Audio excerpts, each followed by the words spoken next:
Vous le savez, plusieurs fois dans la Bible, Jésus s'invite à dîner. Oui, il s'invite à dîner. Les religieux de l'époque ne le supportaient pas, mais il va chez les pêcheurs et il traîne, si je puis dire, avec de mauvaises personnes. Et aujourd'hui, j'aimerais vous parler de comment il s'est invité, c'est chez Zachée. Alors aujourd'hui et dans les prochaines vidéos. Il s'invite chez un fonctionnaire totalement corrompu. Oui, les fonctionnaires, ça existe. Les fonctionnaires corrompus, ça existe. Oui, Jésus s'invite chez lui et il s'invite à prendre place avec lui au repas. Et on va observer ce qu'il va dire lors de cette invitation dans les prochaines vidéos. Donc, abonnez-vous, c'est passionnant, c'est marrant, c'est positif. Ce message s'intitule « Combien tu comptes pour Dieu ?» Et je me pose toujours la question, mais si Jésus était vivant aujourd'hui, que diraient les blogueurs sur lui? Je veux dire, non mais sérieux, quand on regarde le gars, entre guillemets, il est religieux, il parle de Dieu, il mange avec les prostituées, sérieux quoi? Il va manger avec un fonctionnaire corrompu, un colimbo, un tricheur, un menteur, un voleur.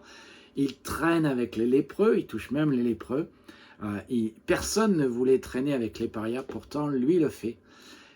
Et finalement, c'est comme avec les gens qui avaient le sida il y a 40 ans.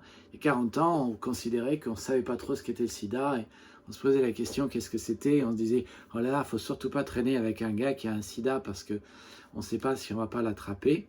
Eh bien, Jésus traînait avec tous ces gens-là. Alors, quelle serait la réponse que les gens donneraient sur les médias sociaux, sur Facebook, sur Instagram? Je crois que ça serait meumeux, ça serait grave, ça serait des réactions vraiment terribles. Alors, quelle était la réponse de Jésus vis-à-vis de ces prostituées, de ces femmes de mauvaise vie, de ces hommes de mauvaise vie, de ces collabos, de ces fonctionnaires corrompus? Eh bien, on lui a fait le reproche de manger avec ces gens-là. Et la réponse de Jésus est assez simple. Elle est dans Luc 5, 31.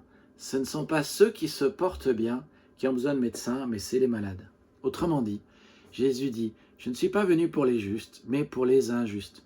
Je ne suis pas venu pour les sauver, mais pour les perdus. Je ne suis pas venu pour les gens qui pensent avoir tout juste et n'ont besoin de rien. Je suis venu pour sauver les gens qui pensent ne pas avoir tout juste, pour les gens brisés, pour les gens qui n'ont pas tout sous contrôle, pour les gens dont les choses ne fonctionnent pas dans la vie. Et franchement, les gens qui ne pensent pas avoir besoin d'être sauvés, je ne suis pas là pour eux et je n'ai pas le temps pour eux.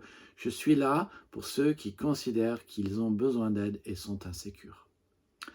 Et une des choses que j'ai dû apprendre avec le temps en tant que pasteur, c'est que tout le monde est dans l'insécurité et tout le monde a une insécurité au fond de lui. Personne ne se sent sûr à 100%, personne ne se sent sûr à 100%, personne ne se sent en sécurité à 100%. Tu penses peut-être, moi je ne suis pas en insécurité, je ne me sens pas insécure. Alors, donnez-moi 30 minutes avec vous et je découvrirai vos insécurités cachées. Je peux le faire assez rapidement en fait, je suis assez doué pour cela. C'est la raison pour laquelle tant de gens ne cherchent pas d'aide spirituelle ou psychologique parce qu'ils se sentent insécures. Si ton mariage s'effondre, que tu ne veux pas de thérapie, que ton entreprise s'effondre et que tu ne cherches pas d'aide, c'est parce que tu es insécure. Pourquoi les gens aujourd'hui ont peur d'aller voir un psychothérapeute chrétien? À cause de leur insécurité. Pourquoi les gens ont peur d'aller voir leur pasteur pour demander de l'aide? À cause de l'insécurité. L'un des besoins les plus profonds que tu as, que nous avons tous, c'est de nous sentir en sécurité, de nous sentir valorisés, de nous sentir précieux, de nous sentir de sentir que notre vie compte, de sentir que notre vie a un sens, que nous ne sommes pas un chiffre, que nous ne sommes pas un numéro, que tu n'es pas juste un truc du genre un zéro. Tu veux que ta vie compte, tu veux que ta vie ait de la valeur et tu veux que ta vie ait de l'importance. Et en conséquence, tu fais constamment deux choses.